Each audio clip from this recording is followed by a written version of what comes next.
god of the west wind and spring. I was kind of inspired. Today we've got a bit of a, Tipsy's a little bit off and we've just had to get some different food, and thankfully she's eaten it. I'm a bit like very emotional, worried about her, but she seems to be picking up now. And we kind of, I think there's a kind of, had a really promising week this week. Lots of opportunities arose, and then we kind of chose to, I was adjusting the level, we just kind of chose to be sensible in a pandemic, and then something else arose out of the blue, and I was like, well, is the universe bam bam telling us to do it for sensible reasons? That will come once it gets confirmed. But you know, and then we had the thing with Pure Land Meditation Centre last night, where we found out that the monk Maitreya had been jailed for abusing a 3-year-old girl, and me and Andy just beyond, you know, we used to go there for kind of peace and quiet and tranquility and spirituality, and we'd met him a number of occasions and talked to him, and I just found it very enlightening. I've done videos there, and then this, and it just sickens me to the stomach of what's happened. And that poor girl, and he's jailed, he's 80 years old and in jail for something he did 40 years ago. And as we know, you don't just eat one chocolate bar, do you? You don't just eat one packet of crisps. You don't control that urge. I don't know. I can't put myself in mind of someone that does that, ever. But yeah, so somewhere we really loved is poof, and I just feel sorry for what's left behind now, or what the future is of it, because it's going to be tainted with that. So I've written this, The West Wind, just a pure basic piano piece from my album Gods. Just feel, yeah. And I think there's a thing about, you look up to people who've been your mentors,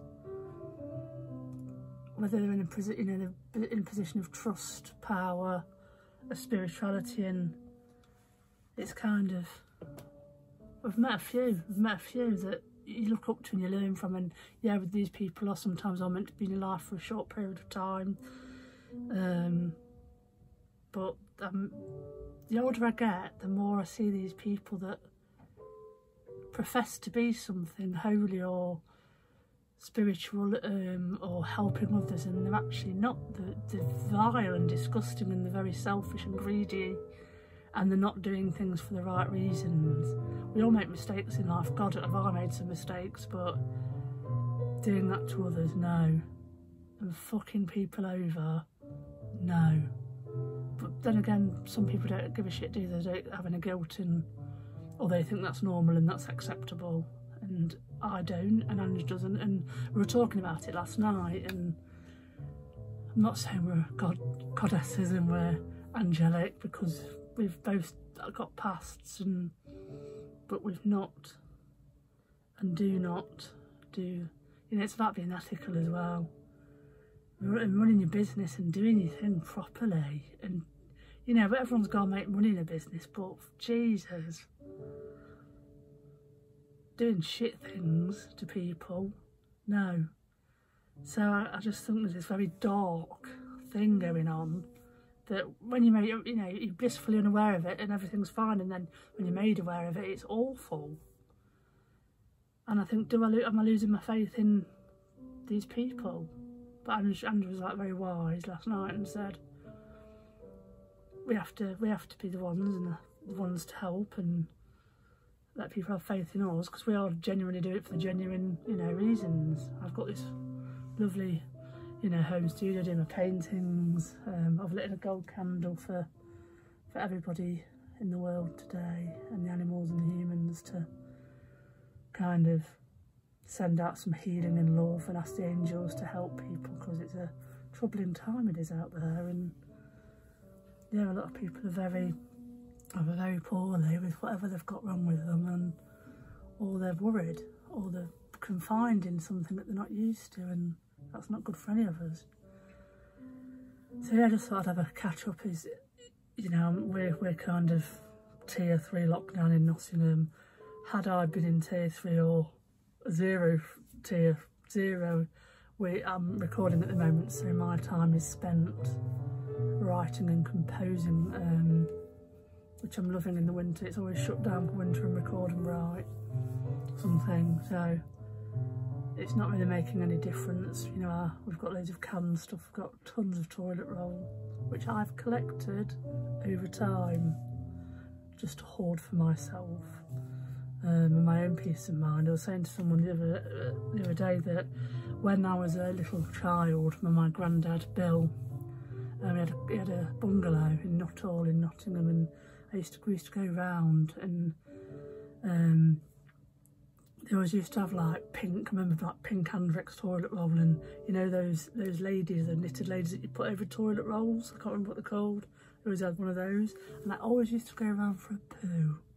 It was like, you know, when you feel comfortable, and I don't know if that's where my obsession with toilet roll and shitting kind of started, but I always used to go around, you know, I was renowned for going around for a poo at my granddad Bill's, and like last night Andrew was doing for Pagan Tribal Gathering a talk on full moon rituals, and then she did some psychic connections of spirit, and I was sat there, and she was like going, you can watch the video, it's on her page in Pagan Tribal Gathering, and about a lady had lost a bloke, and it was breathing, and she kind of cut down, it's your grandma, and I was like, right, she left that reading till after, because my grandparents, they're all in spirit, do pop in now and again to have a little chit chat and a pep talk. And so my grandma, who was a very soft and timid soul from what I knew in life, has given me some really good advice about stress and my blood pressure, and got to get it sorted and stop worrying about what everyone else thinks and just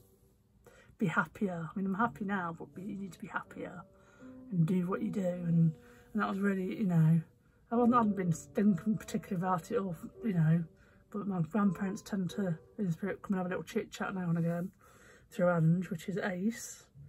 So that was a bit emotional as well. So it was a bit like, I was just expecting a normal Friday night in front of the TV and catching up on a bit of Fear the Walking Dead, but that didn't happen, did it?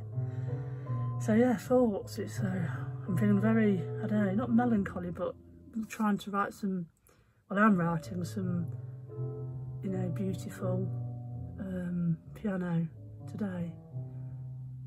Yeah. And weird dreams as well. God, weird dreams. Yeah, so that's where we're at. See you later. Rambo. That's what he does.